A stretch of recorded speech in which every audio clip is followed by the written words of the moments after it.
and welcome to another episode of The Average EV. Today we're going to be talking about Electrify America and their chargers. If you've watched any of my videos or followed my Twitter or X or whatever it's called now, you know that I have gone to Electrify America and have had issues many times. And I've noticed that they're just taking stations offline, and it appears as though they're replacing them and then turning them back online. So I went and checked one out, and I kind of want to give my thoughts about how they're going about replacing and or repairing their chargers. Let's get into it.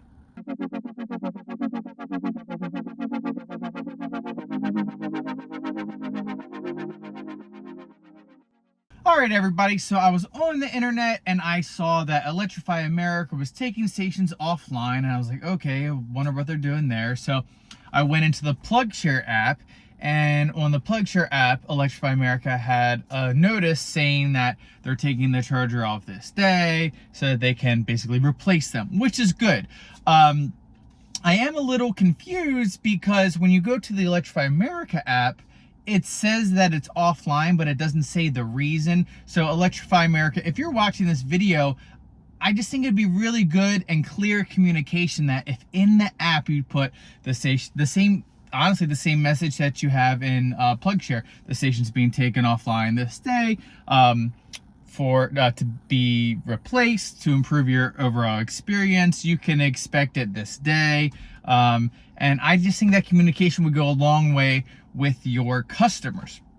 So I went ahead, I looked at the app at other stations that are now gray, which means that they're completely offline, and there are a bunch. I actually noticed one up in Secaucus that we took when we went to New York City, and we stopped to charge there. I had a bunch of issues there. It's like two fast chargers and a 50 kilowatt, or maybe it's 3 fast chargers and a 50 kilowatt, and they were all 150 kilowatt fast chargers.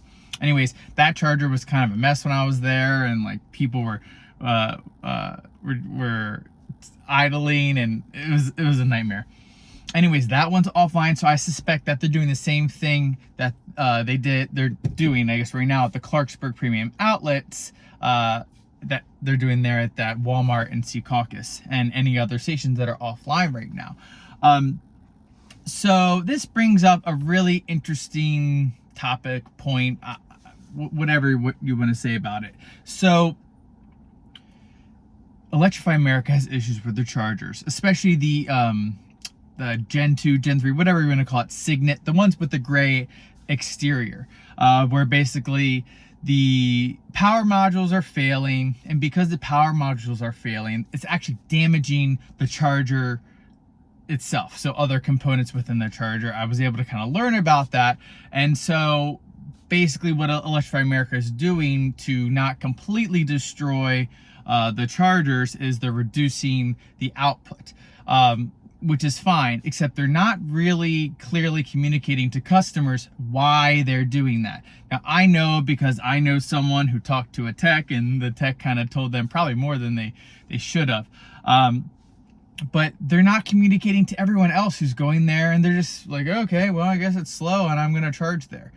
So they really need to do a better job with, again, communication. It's just a kind of a reoccurring theme. So anyways, these chargers, they have issues, and they're not really doing anything about it.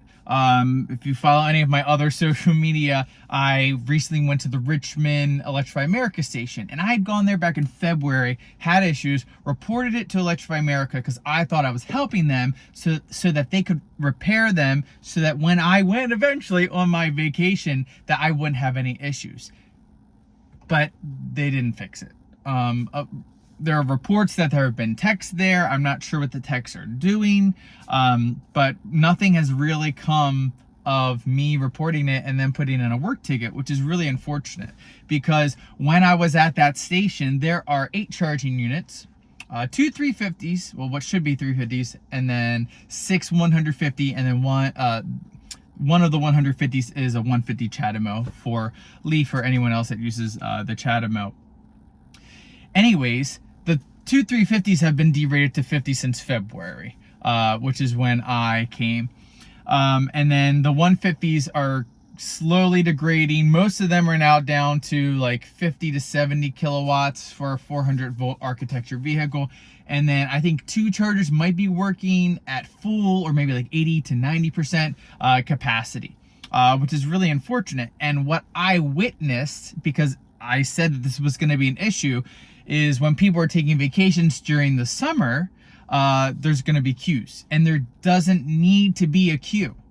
There just doesn't need to be a queue, because that has 8 chargers, and that has the throughput for a lot of cars, more cars than we're stopping. So basically, let me walk you through it.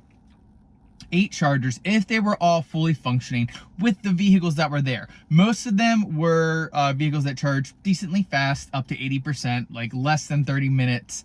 And that's if you're at 10%, 5 to 10%. A couple volts, whatever. Those vehicles charge fast enough where there wouldn't have been a queue. At one point, there ended up being a 5-car queue, which is not okay. Now, I was being like, hey, there's a charge point unit over there. It might be worth your time to go, not wait here, go charge there, and then, you'll be able to charge faster. It's going to be the same speed anyways, because these all are broken. Some people took my advice whenever they left before I did. Some people didn't listen to me. They waited 30 minutes and then they plugged in to charge. And, that's their choice. But it's just, if these had been fixed, that wouldn't have occurred. So why am I bringing this up in a video where I was talking about them, replacing old chargers? I just wonder, what is their plan? Are they just going to the oldest chargers and replacing those? Which is fair. That makes sense. Replace the oldest chargers with the newest equipment. Great. But I wonder, is that like the best plan? I'm cool with replacing the old chargers, but at the same time, they at a minimum have to be replacing these derated, faulty Signet chargers on major travel corridors, because it is really causing a decreased experience for their customers, because most of the people, they're traveling down 95, they're stopping in Richmond because they have to. And then the thing is, when you're going south, if you don't stop at Richmond, you have to stop at Emporia, and Emporia is in just as much shambles as Richmond is. And I just wonder, like, why aren't they replacing those as well, or at least first too? I know that there's supply chain issues. I've talked to Electrify America customer service representatives on the phone, who, by the way, have all been great. I don't know if you've ever dealt with Electrify America customer service, but they're very, very good. And she was just telling me the same stuff I've heard from other people, where they don't have the parts and they can't really fix them, and it just kind of is what it is. And unfortunately, when you're in the game of basically providing fuel, right, to people who want to get places, and it's you're not doing a good job of it, it's just not okay. So I don't know. I wish they would target those really important major travel corridor chargers and get those replaced. That way people's travel isn't interrupted. So anyways, I just wanted to bring this to you all. I want to see what your thoughts are. Do you think they should just go with the oldest chargers first, or should they fix broken chargers on major travel corridors, or both? I think they really should do both. But at the end of the day, it's going to be how many charging units and dispensers can they get from Signet and BTC, who are their providers. Like, how fast can they get those? So I don't know. Those are my thoughts. I know people think I am really negative towards Electrify America, and I don't want to say I'm negative. I just want to say I'm trying to hold them accountable, because I and other people need them to work. I don't do this YouTube thing full time. I'm a teacher. Most of the time, I don't even use fast chargers, because I'm, at home the majority of the time, but it's when I travel, which I've done a bunch lately. That's when I use the fast chargers and I encounter the issues, and it's frustrating for me. I can only imagine how frustrating it would be for somebody who just got an EV. They're really excited, they really like the car, and then they go to a charger and it's broken, or there's unavailable handle, so they have to move. But my car's supposed to charge this fast, but I'm only getting 50 kilowatts or 35 kilowatts. It's just like, it's not okay. And I really am trying to not be, I'm trying to not complain. I'm just trying to be proactive. I'm trying to call them out. I'm trying to hold them accountable so that they can hopefully fix it and make it right for the customers, because I'm a customer. Like, I don't make any money saying, negative things about Electrify America. I'm not trying to make clickbait or anything like that to get views. I just want them to fix the chargers or replace the chargers so that we can have a good experience. So yeah, that's my thought about that. It's great to see that they're replacing chargers out there. Hopefully they can speed it up. I'm not sure what the timeline is to replace all the chargers.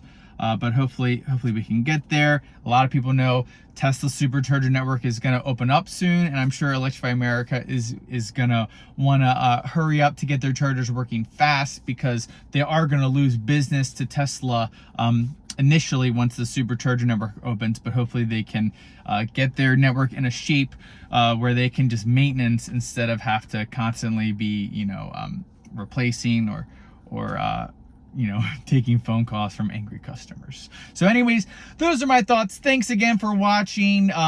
If you haven't already, please give a like and a subscribe, hit the notification bell, and I will catch you all next time.